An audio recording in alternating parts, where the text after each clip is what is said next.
I can't forget the day I found out my father had another family.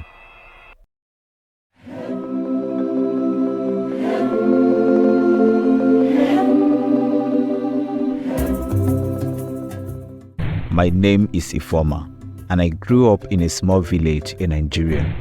My father, Chief Oladipo, was a respected man in our community. Everyone admired him, and I looked up to him as a hero. He was always kind, generous, and took care of our family. But everything changed when I stumbled upon his secret. One afternoon, while walking home from the market, I overheard a conversation between two women in the village square. They were whispering about Chief Oladipo's other's wife and children in the neighboring village. At first, I thought it was just a gossip, but the details were too precise to ignore.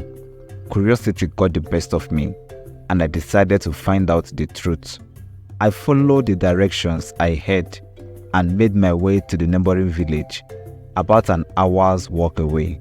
My heart pounded with each step, hoping that what I heard was just a lie. When I arrived, I saw a small tidy house. A woman sitting outside, weaving a basket. She looked up and smiled at me, and I saw something familiar in her eyes. Her children played nearby, and one of them, a boy about my age, looked strikingly like my younger brother, Chufode. I approached her and introduced myself. "Good afternoon, ma. My name is Ifoma.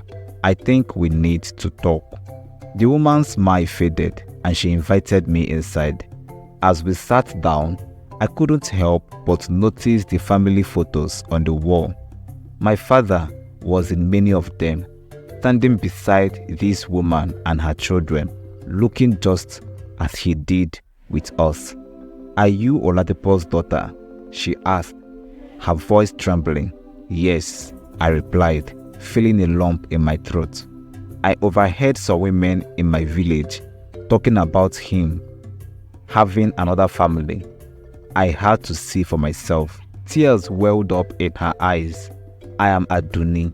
We've been married for 10 years. He told me he was traveling for business where he went to your village." I felt a wave of anger and betrayal wash over me. My father had lied to us all these years, and he had another wife and children, and we knew nothing about them. I couldn't believe it. My heart ached for my mother and my siblings. How could he do this to us? "I need to confront him," I said, standing up. "This isn't right." Aduni nodded.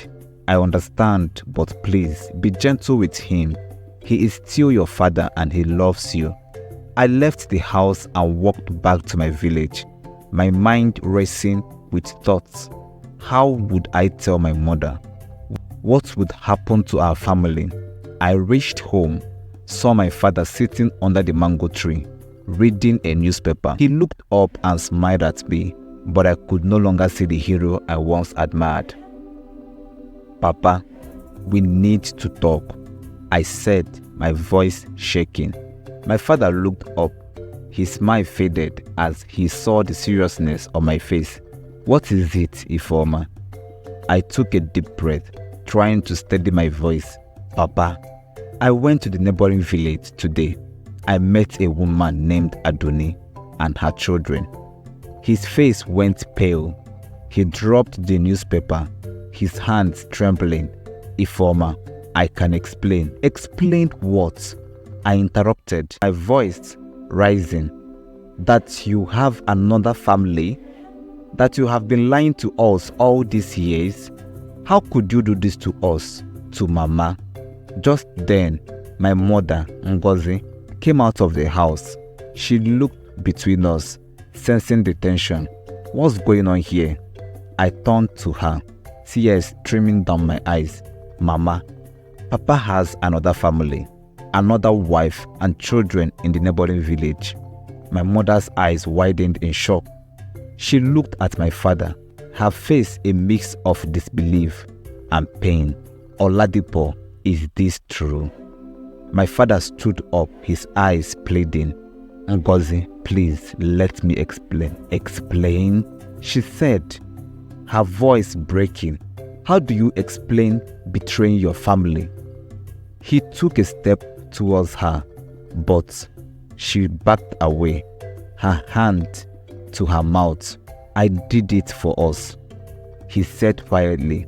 I thought it was the right thing to do.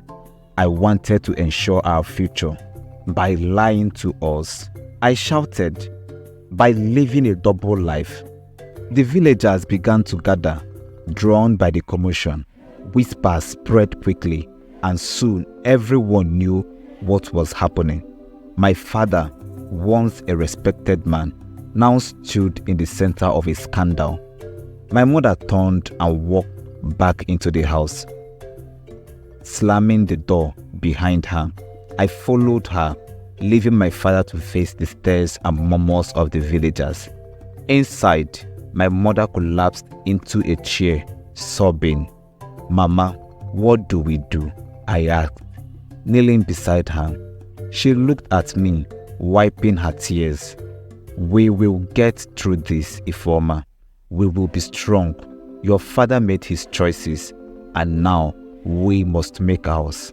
In the days that followed, the village was buzzed with gossip.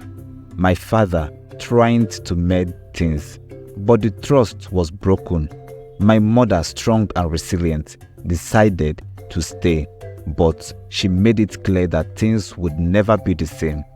One evening, as the sun set, I found my father sitting alone under the mango tree, his head in his hands. I sat beside him, the silence stretching between us. Ifeoma, he said finally, I am sorry for everything.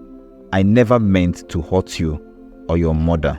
I looked at him, my heart aching. Why did you do it, Papa? He sighed deeply. I was young and foolish. I thought I could manage 2 lives, 2 families, but I was wrong. I failed you all. We sat there for a long time, the weight of his actions hanging heavy in the air. Despite everything, he was still my father. And why I couldn't forget his betrayal. I knew that forgiveness was the only way to heal. I forgive you, I said quietly, surprising myself, but things will never be the same. He nodded, tears in his eyes. I know, and I'm willing to do whatever it takes to make things right. Months passed, and our family slowly began to rebuild. My father worked hard to regain our trust, and my mother, though hurt, found strength in her faith and community. The villagers eventually moved on to the other stories, and life in the village returned to a semblance of normalcy. But I knew that our family would never be the same. The scars of betrayal ran deep, and the lessons learned would stay with us forever.